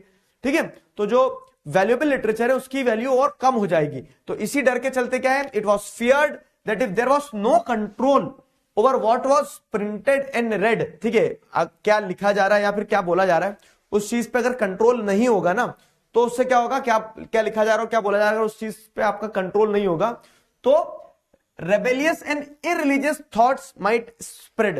तो जो लोगों के बागी होने की वो है प्रवृत्ति कि लोग क्या है फिर कुछ भी रेबेल कर जाएंगे, लोग कुछ भी आवाज उठा जाएंगे, उस तरह के रेबेलियस और इररिलीजियस आइडियाज जो धीरे धीरे स्प्रेड होना शुरू हो जाएंगे, लोगों तक वो आइडियाज पहुंचना शुरू हो जाएंगे। समझ गए मेरी बात को? तो वही चीज अब आपको यहां पे कनेक्ट करना है डॉट को बहुत अच्छे से, कि शुरुआत में there was fear about the print, there was fear with the print, कि जो लोग पावर में है उनको ये डर लगता था कि अब पावर में आए इन द सेंस कि राजा हो गए या फिर जो चर्च की अथॉरिटीज वगैरह थी जिन्होंने अभी तक धर्म को अपने हाथ में रखा था, अब उन्हें लगता था कि अब तो लोग कोई भी कुछ भी लिख सकता है जिससे हमारी कहीं वैल्यू कम ना हो जाए। तो वो लोग प्रिंट को चीप वल्गर बोलते थे और क्रिटिसाइज करते थे कि प्रिंटिंग टेक्निक गलत है, क्योंकि उनको लग रहा था उनकी पावर अथॉरिटी को चेक किया जा सकता है। और वही चीज आपको देखने को मिलती क्या कि जो रिलीजियस अथॉरिटीज और मोनार्क्स थे ना, तो उनको ऐसा लगता था कि प्रिंट को बैन करवा दो ये वाली सारी चीजें। लेकिन जो जलजला होता है, ठीक है, जो रेवोल्यूशन होता है वो किसी के रोकने से रुकता नहीं है ना। तो वही चीज होती भी है कि 1517 में जैसे मार्टिन लूथर जो थे, मार्टिन लूथर ने क्या किया, 95 थीसिस लिखी। क्या है 1995 थीसिस, वो मैं समझाता हूं। तो जैसे स्टैब्लिश्ड रिलीजन उस समय पे क्या था, ठीक है, क्रिश्चियनिटी उस समय पे स्टैब्लिश्ड रिलीजन था। तो क्रिश्चियनिटी में भी क्या है कि कुछ कुछ चीजें ऐसी थी जो मार्टिन लूथर को ऐसी लगी कि ये ऐसी नहीं रहना चाहिए, these things should be challenge, इन पे आवाज उठाना चाहिए या फिर इनको चेक किया जाना चाहिए। और मार्टिन लूथर ने इसीलिए क्या किया, मार्टिन लूथर ने इसीलिए उन रिलीजियस टेक्स्ट को, जैसे बाइबल को, बाइबल के ऊपर अपने खुद के व्यू पॉइंट दिए, अपने टेस्टिमेंट्स दिए, कुछ ऐड कर दिया, अपनी कमेंट्री ऐड कर दी और ले जाके चर्च के गेट पे चिपका दी। अब लोगों ने पढ़ा, लोग इंस्पायर हुए, ठीक है। और वही जो न्यू टेस्टिमेंट्स मार्टिन लूथर ने लिखे थे, उसकी बहुत सारी कॉपीज प्रिंट हो गई। प्रिंट का ये एडवांटेज रहा। और मार्टिन लूथर बोलते भी हैं क्या कि प्रिंट जो है, तो print is the greatest and the ultimate gift of God, कि ये भगवान का एक वरदान है, एक उपहार है हमारे लिए कि हम प्रिंट की मदद से क्या कर सकते हैं, हम कहीं भी कुछ भी अपने मैसेजेस, अपने आइडियाज, ये सारी चीजें पहुंचा सकते हैं लोगों तक। तो उसको एक तरह से प्रिंट को क्या माना गया, ग्रेटेस्ट गिफ्ट माना। और उस ग्रेटेस्ट गिफ्ट की तरह उन्होंने जब वो अपनी किताब, जो न्यू टेस्टिमेंट्स थे, उनको जब छापा तो बहुत तेजी से, मतलब ऐसे बोलते थे ना कि सोल्ड आउट होने लगे और लोगों तक मार्टिन लूथर के आइडियाज पहुंचने लगे। और इसी के चलते क्रिश्चियनिटी में जो मार्टिन लूथर को फॉलो कर रहे थे, उन लोगों ने क्रिश्चियनिटी के अंदर से एक अपना अलग सेक्ट निकाल लिया, उन्होंने एक अपना पंथ बना लिया, ठीक है। तो प्रोटेस्टेंट्स क्रिश्चियंस बन गए और जो लोग पुराने थे वो कैथोलिक क्रिश्चियंस कहलाए। तो this is how print started religious debate, कि प्रिंट की मदद से मार्टिन लूथर ने जैसे क्रिश्चियनिटी की कुछ चीजों को उन्हें चेंज करना था, तो उस पर आवाज उठाई और आवाज उठाने से क्या हुआ, प्रोटेस्टेंट रिफॉर्मेशन करके उन्होंने एक प्रोटेस्टेंटिज्म अलग सेक्ट ही बना दिया क्रिश्चियनिटी में। So this is how he reformed, या फिर this is how he created religious debate with the help of print. तो प्रिंट ने कैसे रिलीजियस डिबेट के लिए माहौल बनाया, क्या फियर एसोसिएटेड था, वो समझ में आया। और साथ ही साथ क्या, आप जैसे अगला टॉपिक आप देखोगे तो प्रिंट की मदद से लोग अपना डिसेंट भी शो कर सकते थे। इसका एग्जांपल क्या है कि पहले क्या होता था कि रिलीजियस अथॉरिटी ने जो बोल दिया वो लोगों को मानना पड़ता था। लेकिन जब प्रिंटिंग टेक्निक आई तो अब एक आम आदमी भी किताबें पढ़ सकता था और आम आदमी भी अपनी समझ के हिसाब से उस किताबों को समझ सकता था कि किताब क्या कहना चाहती है, इन किताबों में क्या लिखा हुआ है, ठीक है। अब जब एक आम आदमी अपने हिसाब से पढ़ सकता था, समझ सकता था, तो वो अगर किसी चीज से अलाइन नहीं है, अगर उससे, जैसे एक एग्जांपल के तौर पे पूरे सोशल मीडिया पे चल रहा है आज क्या, कि सोशल मीडिया पे चल रहा है कि happy birthday Digraj sir, happy birthday Digraj sir, happy birthday sir. एक एग्जांपल दे रहा हूं मैं, कल, पहली बात तो थैंक यू वेरी मच, ठीक है, कि इतना सारा प्यार टोपले भर भर के, ट्रक भर भर के आप लोगों ने मुझे दिया, ठीक है। मुझे संभाले नहीं संभला, मतलब कि मैं सारे मैसेजेस देख नहीं पाया, मैं सारे मेल्स देख नहीं पाया, मैं रिप्लाई नहीं कर पाया, but long story short, thank you very much, ठीक है। And I love you all for all the lovely wishes, ठीक है, इतना सारा प्यार जो आपने दिया। लेकिन अब मैं एक एग्जांपल दे रहा हूं, जैसे ये सब कुछ चल रहा है कि happy birthday, happy birthday, happy birthday, लेकिन प्रिंट की मदद से मैं बोल दूंगा कि हैप्पी बर्थडे छोड़ो, पढ़ो चुपचाप, बोर्ड के एग्जाम आ रहे हैं, तो आई मे शो माई डिसेंट। अगर मैं एग्री नहीं कर रहा हूं आपके साथ तो मैं मैसेज लिख के बता सकता हूं। This is the power of social media. तो वैसे ही प्रिंट का भी उस समय क्या था ना, कि प्रिंट के आने से अगर मान लो जो चीजें चल रही है, आप उसके विपरीत कुछ अगर बोलना चाह रहे हो तो आप बोल सकते हो और आपको कोई रोक नहीं सकता। You can show your dissent. Dissent मतलब आप अपना विद्रोह, या विद्रोह भी नहीं कहेंगे, आप अपना पॉइंट ऑफ व्यू दिखा सकते हो, नाराजगी या फिर the stand which you are taking, you can show with the help of print. और वही चीज हुआ भी है। तो print stimulated many distinctive individual interpretations of faith. Print के आने से क्या है कि धर्म क्या है ये सिर्फ चर्च के लोग नहीं बताएंगे। प्रिंट के आने से ये हुआ कि धर्म क्या है ये हम आप सब बता सकते हैं कि धर्म क्या है। सबने अपने अपने हिसाब से धर्म के बारे में बताया। And even among little educated working people, ठीक है, वो भी क्या है अपना पॉइंट ऑफ व्यू दे सकते थे। और वही हुआ भी है। जैसे मेनाक्यो क्या था, एक मिलर था इटली में, ठीक है। तो इस मिलर ने एक मिल में काम करने वाला व्यक्ति जो है मेनाक्यो, उसने अपने हिसाब से धर्म को समझा। उसने रोमन कैथोलिक चर्च जो थे उसको क्वेश्चन किया और बोला कि मेरे लिए तो धर्म ये है। रोमन कैथोलिक चर्च को बुरा लगा ऐसे कैसे कोई भी एक आम साधारण आदमी हमें चैलेंज कर सकता है और अपना डिसेंट शो कर सकता है, अपनी नाराजगी शो कर सकता है। तो रोमन कैथोलिक चर्च ने मेनेक्यो को क्या बोल सकते हैं, एक तरह से पनिश करा for publishing heretical ideas. Heretical ideas मतलब वो आइडियाज जो आप स्टैब्लिश्ड इंस्टीट्यूशंस के अगेंस्ट पिच कर रहे हो। तो अगर मान लो चर्च के अगेंस्ट में आप कुछ बोल रहे हो तो चर्च आपको हेरेटिकल बोलेगा और आपके ऊपर इंक्विजिशन चलेगा। इंक्विजिशन मतलब कि आपके ऊपर सजा सुनाई जाएगी आपको, ठीक है। तो वही मैनेक्यो के साथ हुआ। लेकिन इस कहानी का एग्जाम्पल जो आपको दिया गया है ये दर्शाता है कि प्रिंट के आने से people were in a position to show their dissent. लोग अपना डिसेंट, लोग अगर किसी चीज से अलाइन नहीं है तो वो शो कर सकते थे विद द हेल्प ऑफ या फिर with the coming up of print. समझ गए?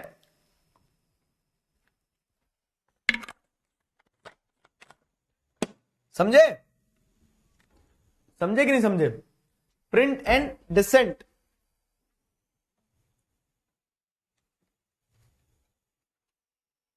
क्लियर हुआ? यहां तक क्लियर है?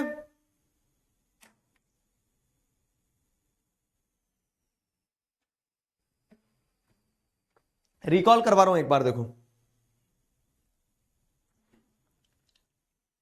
रिकॉल करवा रहा हूं एक बार।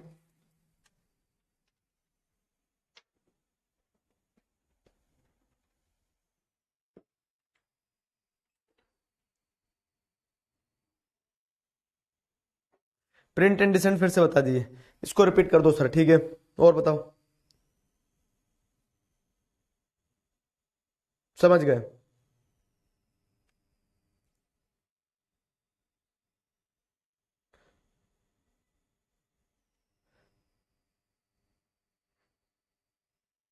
मार्टिन लूथर समझ नहीं आया, एक बार पूरा रिकैप करवाऊंगा, रुको।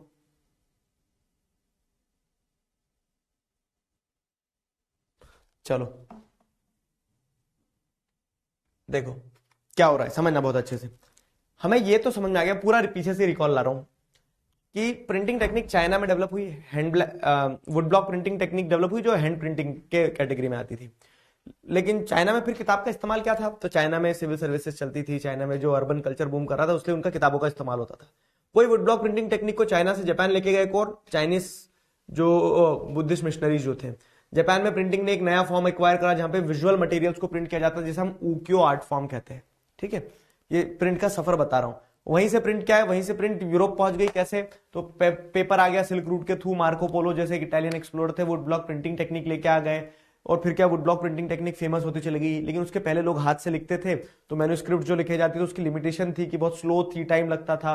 बुक सेलर्स हाथ से किताब लिखवा के बेचते जरूर थे, उनके पास बहुत सारे स्क्राइब्स होते थे जो लिखा करते थे, लेकिन उसके बावजूद भी जो एवर इंक्रीजिंग डिमांड थी वो ये चाह रही थी कि दिल मांगे मोर, ठीक है, कि और तेजी से किताबें छपना चाहिए।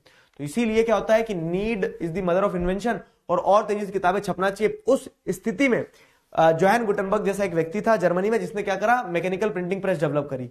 उसने मैकेनिकल प्रिंटिंग प्रेस डेवलप करी और वो मैकेनिकल प्रिंटिंग प्रेस जो हुई तो उसने एक तरह से प्रिंट रेवोल्यूशन का स्थिति ला दी कि अब किताबें छप सकती है। और जब उन्होंने प्रिंट रेवोल्यूशन की स्थिति लाई तो उस प्रिंट रेवोल्यूशन का इंपैक्ट क्या हुआ कि अब जो है लोग सिर्फ हैंड प्रिंटिंग नहीं कर रहे थे, people shifted from hand printing to mechanical printing, ठीक है। और this marked the print revolution. लोग हाथ से जो किताब छाप रहे थे, तो हाथ से किताब छापने वाले सिस्टम को छोड़ के लोग मैकेनिकल प्रिंटिंग प्रेस वाले सिस्टम पे शिफ्ट हो गए, ठीक है। लोग मैकेनिकल प्रिंटिंग प्रेस वाले सिस्टम पे शिफ्ट हो गए। आ गया समझ में? तो व्हाट हैपेंड, यहां पे एक नई रीडिंग पब्लिक इमर्ज हुई, ठीक है। A new reading public emerge over here.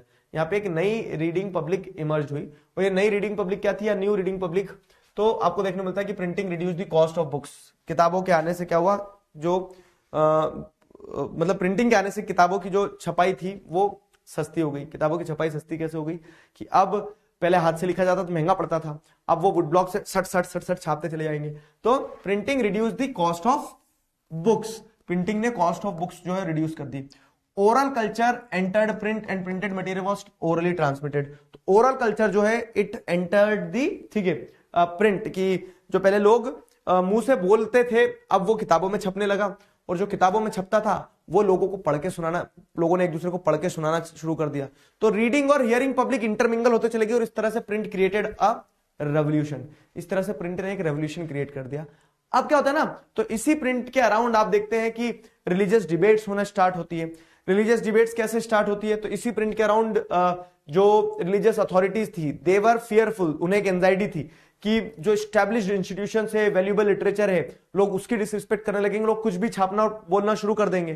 ठीक है, तो वो होता भी है कि रिफॉर्म लाने के लिए जैसे मार्टिन लूथर ने 1517 में क्या है, न्यू टेस्टिमेंट्स जो है, न्यू टेस्टिमेंट्स लिख दिए। न्यू टेस्टिमेंट्स क्या है, तो जो स्टैब्लिश्ड इंस्टीट्यूशन थे, जो क्रिश्चियनिटी थी, उस क्रिश्चियनिटी की जो बुक थी बाइबल, तो उन्होंने बाइबल में अपना इंटरप्रिटेशन दिया और लोगों ने उस इंटरप्रिटेशन को एक्सेप्ट किया, and this mark the Protestant reformation. In fact आपको क्या देखने को मिलेगा कि क्रिश्चियनिटी के अंदर दो ग्रुप बन गए एक तरह से with the help of print, क्योंकि मार्टिन लूथर अगर वो अपने आइडियाज प्रिंट करते नहीं, लोगों तक पहुंचते नहीं। ठीक है, साथ ही साथ there was fear associated with the print. Fear क्या एसोसिएटेड था कि अब लोग कुछ भी लिख सकते हैं, तो कुछ भी लिख देने से डर किसको था, अगर कुछ गलत है तो गलत के अगेंस्ट में लोग सही लिखेंगे, और जो सही होगा वो तो सही होगा। तो वही चीज आपको समझना प्रिंट एंड डिसेंट के कंटेक्स्ट में। प्रिंट एंड डिसेंट के कंटेक्स्ट में क्या समझना है आपको कि प्रिंट एंड डिसेंट में समझना है कि print stimulated many distinctive individual interpretations of faith even among little educated working people. जो कम पढ़े लिखे भी लोग थे, ठीक है, कम पढ़े लिखे लोग भी जो थे, उनके भी आइडियाज और ओपिनियन सब क्या होने लगे थे, मार्केट में आना शुरू हो गए थे। उनके आइडियाज और ओपिनियंस कैसे मार्केट में आना शुरू हो गए थे वो मैं समझा रहा हूं आपको। तो एक मेनेकियो का एग्जांपल दिया गया है कि रोमन कैथोलिक चर्च जो है उनकी चलती थी भैया रिलीजन का मतलब ये है, लेकिन प्रिंट के आने से मेनेकियो जैसे एक मिलर जो है, जो मिल में काम करता है, उस व्यक्ति ने भी अपना इंटरप्रिटेशन दिया कि नहीं नहीं धर्म ये नहीं, धर्म ये होता है। इन लोगों को बुरा लगा, रोमन कैथोलिक चर्च के लोगों को। ठीक है, तो उन्होंने क्या करा, इनके ऊपर मुकदमा चला दिया। ठीक है, ही वॉज कंसिडर्ड हेरेटिकल कि ये आदमी जो है ये क्या है, ये धर्म के अगेंस्ट में बोल रहा है, इसको पनिश किया जाए, और इस तरह से पनिश किया गया। लेकिन जो समझना है इस एग्जांपल से, वो समझना है कि print created the scope for dissent, कि प्रिंट के आने से आदमी, अगर आप किसी चीज से अलाइन नहीं हो तो आप शो कर सकते हो कि नहीं मैं एग्री नहीं हूं, ऐसा। ठीक है, ये कहानी हुई है। तो मेनेकियो को भी ये लगता था, कभी कभी लगता है अपन ही भगवान है, लेकिन फिर मेनेकियो को भगवान के पास पहुंचा दिया गया। तो ये हो गया यहां तक। ठीक है, सिंपल मैंने रिकैप करवा दिया। अब अगर हम आगे बढ़े तो द रीडिंग मैनिया। अब ये जब प्रिंटिंग टेक्निक इतनी फास्ट हो गई है, तो 17th 18th सेंचुरी में प्रिंटिंग टेक्निक के आने से क्या हुआ ना, एक तरह से एक माहौल ही बदल गया। कैसा माहौल बदल गया कि अब एक रीडिंग मैनिया, जैसे आपने देखा होगा ना कि WWE में कुछ होता था यार, क्या बोलते थे उसको, कौन सा मैनिया होता था वो? मैनिया मतलब क्या होता है कि लोगों के कुछ, कोई सी चीज जब लोगों के सर चढ़ जाती है। अरे कोई WWE में कुछ होता था एक, अच्छा ही मैनिया होता था कोई सा, नहीं बता पा रहे हो कोई भी?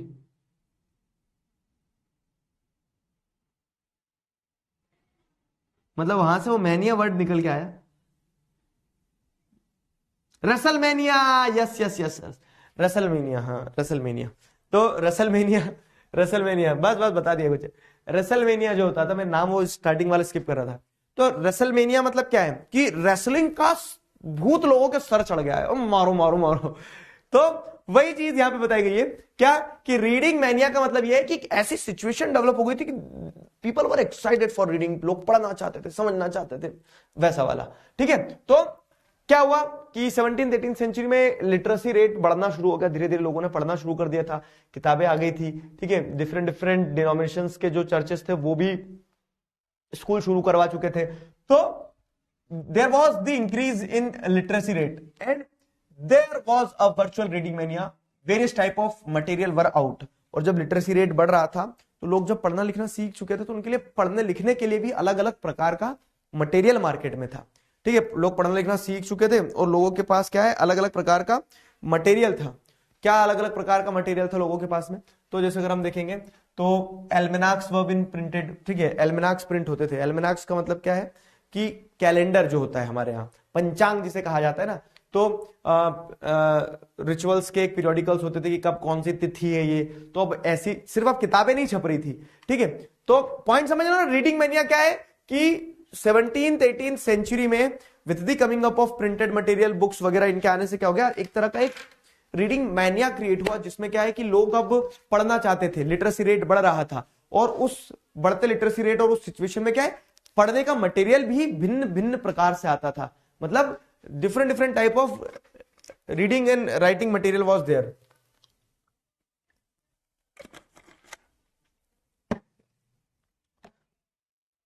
Different type of reading and writing material was there. अलग अलग प्रकार का अलग अलग तरह का रीडिंग राइटिंग मटेरियल आपको देखने को मिल रहा था। तो जैसे क्या पेनी चैप बुक्स इंग्लैंड में छपती थी, कि जिससे क्या होता था कि सस्ती से सस्ती किताबें, चैप बुक्स, छोटी छोटी किताबें, इनको साइकिल वाले पेडलर्स जो रहते थे, तो इन्हें चैपमैन कहा जाता है। चैपमैन जगह जगह जाके बेचते थे इंग्लैंड में, ताकि गरीब व्यक्ति भी खरीद सके, ठीक है। बिलियोथिक ब्लू इन फ्रांस में क्या है कि चीप एडिशन ऑफ बुक्स निकलता था, जो कि ब्लू कलर के कवर में कवर्ड रहती थी, और ये किताबें गांव गांव तक लोगों को पहुंचाई जाती थी। साथ ही साथ क्या है, book on folk tales and ballads. Ballads मतलब क्या होता है, लोक कहानियां जो होती है ना, तो लोक कहानियां, लोक नृत्य के ऊपर किताबें छपने लगी, और ये किताबें छप के क्या है, गांव गांव तक पहुंच गई, लोगों तक पहुंच गई। तो इस तरह की क्या है कि फोक टेल्स और फोक स्टोरीज के ऊपर बैलाड्स वगैरह लिखी जाने लगी, किताबें बैलाड्स मतलब एक तरह से जो गा के इतिहास सुनाया जाता है ना, वो बैलाड्स होते हैं। तो इनके ऊपर किताबें छपने लगी है। साथ ही साथ आपको जैसे देखने को मिलेगा कि इसी टाइम पीरियड में क्या है, नए प्रिंटेड मटेरियल में न्यूज़पेपर्स और जर्नल्स छपने लगे, जिसमें ट्रेड, वॉर, इन सारी चीजों की इंफॉर्मेशंस प्रिंट होने लगी है। तो लिटरेरी मटेरियल डिफरेंट टाइप का इमर्ज हो रहा था during the period of reading mania. और वो डिफरेंट टाइप का लिटरेरी मटेरियल क्या था, तो डिफरेंट टाइप का लिटरेरी मटेरियल जैसे एल्मेनाक्स हो गए, पेनी चैप बुक्स हो गई, बिलियोथिक ब्लूज हो गए। साथ ही साथ क्या है, फोक टेल्स और बैलाड्स प्रिंट होने लगे। न्यूज़पेपर्स एंड जर्नल्स प्रिंट होते थे, जिनमें क्या है, जिनमें सारी ये मटेरियल को लिखा जाता था। Ideas of scientist and philosophers were published. जो साइंटिस्ट हैं, फिलोसोफर्स हैं, उनके आइडियाज को क्या किया जाने लगा, साइंटिस्ट और फिलोसोफर्स के आइडियाज को बुक्स में पब्लिश करना शुरू कर दिया, कि इनके आइडियाज को किताबों में छाप दिया जाए, ठीक है। तो ideas of scientist and philosophers were being published in the books and newspapers, journals वगैरह में इनके आइडियाज भी प्रिंट होना शुरू हो गए थे, ताकि अब आम आदमी भी पढ़ सके। तो जैसे न्यूटन वगैरह, आइजैक वो हो गया, क्या बोल सकते हैं, हाँ, आइजैक न्यूटन और ये लोग जो थे, ठीक है, तो इनकी डिस्कवरीज वगैरह छपने लगी। साथ ही साथ क्या है, जैसे वोल्टायर हो गया, जीन जैक्स रूसो हो गया, इन फिलोसोफर्स के आइडियाज छपने लगे, और इनके आइडियाज जब आम जनता पढ़ती थी तो वो इंस्पायर होती थी, और इन्हीं आइडियाज के प्रिंट होने से क्या हुआ, फ्रेंच रेवोल्यूशन भी आया जैसे, ठीक है। तो वो एसोसिएटेड पॉइंट है, जैसे आपने क्लास 9th में भी ये पढ़ा हिस्ट्री में, क्या कि जो ग्रोइंग प्रिविलेजेस एंड मतलब growing middle class envisages and end to privileges, एक टॉपिक पढ़ा है क्लास 9th में, कि the growing middle class envisages and end to privileges, जिसमें हमने देखा था कि फिलोसोफर्स के आइडियाज ने कैसे लोगों को सोचने पे मजबूर किया। तो फिलोसोफर्स लोगों के कान में जा जाके नहीं बोलेंगे, वो फिलोसोफर्स लोगों तक कैसे पहुंचते थे, तो फिलोसोफर्स लोगों तक इस तरह से पहुंचते थे कि प्रिंट की मदद से अब उनके आइडियाज भी प्रिंट होने लगे।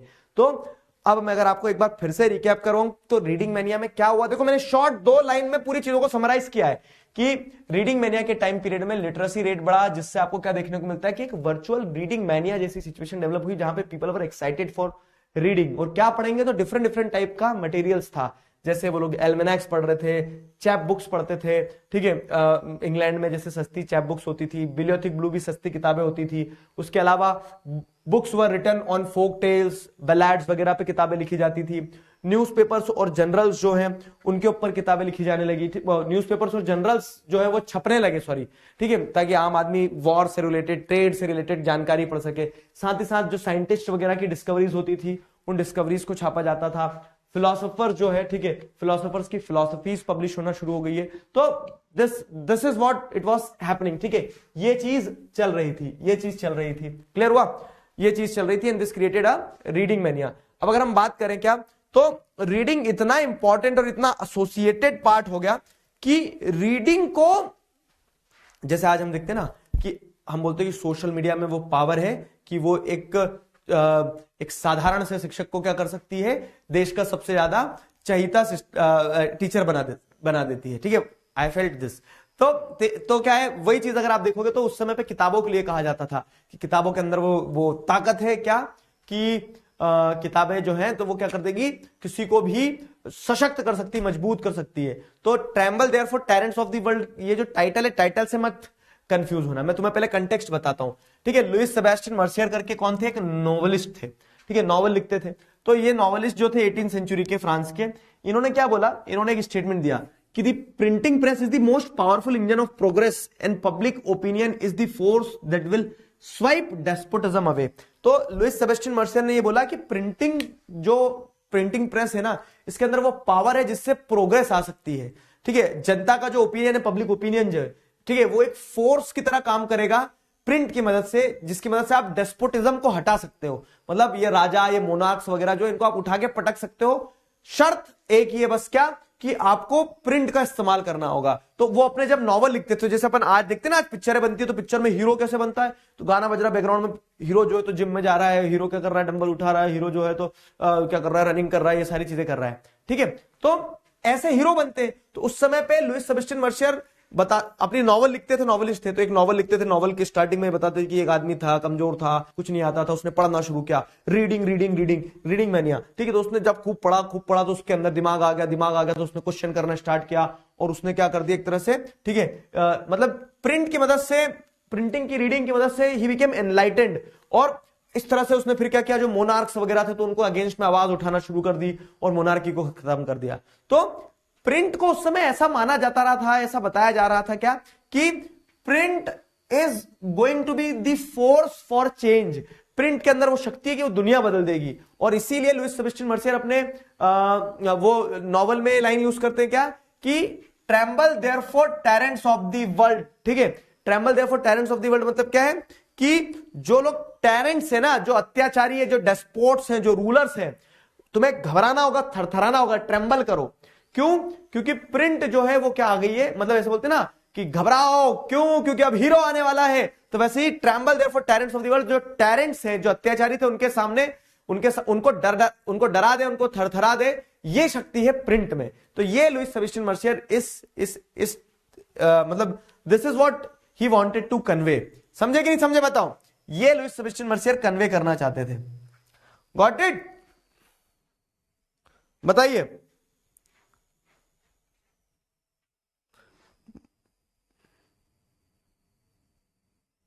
बताओ।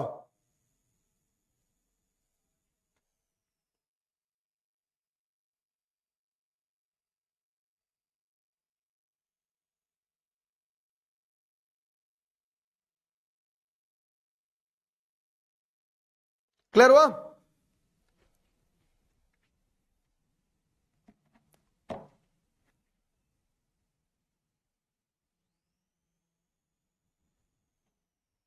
आज तुम भी पढ़ पढ़ के हीरो बन जाओगे बेटा। हाँ, क्लास ओवर कर दो, बस कर रहा हूं बेटा। एक बार ट्रेम्बल वाला और। चलो इसको आज यहीं खत्म करते हैं। अपन सोच रहे थे कि ये भी कंप्लीट कर देते तो सही रहता, लेकिन ठीक है, कोई बात नहीं, कल होगा कंप्लीट। मतलब कल तो चैप्टर कंप्लीट हो जाएगा। अपन आज इसको यहीं तक रखते हैं। तो एक बार फिर से बता देता हूं तुम्हें। रीडिंग मैनिया तो समझ में आई गया कि कैसे नए नए प्रकार के लिटरेरी मटेरियल के आने से एक वर्चुअल रीडिंग मैनिया क्रिएट हुआ, जहां पे लोग पढ़ना चाहते थे क्योंकि मटेरियल था, ठीक है। और वो पढ़ने के अंदर ये शक्ति थी कि पढ़ने की मदद से आप क्या कर सकते हो, जो टैरेंट्स से उनको थरथरा सकते थे। Tremble therefore tyrants of the world मतलब कि डरो। कौन डरो? सारे डेस्पोट्स वगैरह जो तुम्हें डरना होगा। क्यों? क्योंकि अब किताबें आ गई। और वही लुइस सेबेस्टियन मर्सियर बता रहे हैं कि प्रिंट की मदद से वो क्या कर सकते थे, he could swipe despotism away, वो पूरे डेस्पोट्स को हटा सकते थे अपने वहां से, ठीक है। तो वो बताया गया है। क्लियर हुआ? मेल और फीमेल के बीच में डिस्क्रिमिनेशन तो जीवन पर्यंत चला आया है दोस्त।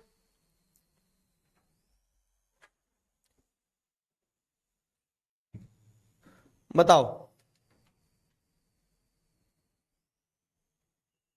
ट्रेम्बल मतलब थरथराना।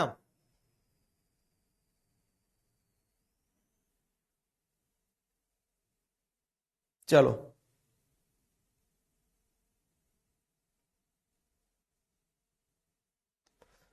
Next toppers mania. Next toppers mania, reading mania नहीं। क्लियर है? चलो भाई साहब, तो आज का कार्यक्रम अपन यही समाप्त करते हैं। अपन कल इससे आगे बढ़ेंगे, तो ठीक है। फ्रेंच रेवोल्यूशन और 19th सेंचुरी वाला और फर्दर इनोवेशन वाला कल, और इंडिया वाला सेगमेंट भी कल उठाएंगे अपन। ठीक है ठीक है, चलो ठीक है। तो ये चैप्टर 2 क्लास में जाएगा आराम से, थोड़ा थोड़ा रोज पढ़ेंगे, एकदम से प्रेशर नहीं बनाते।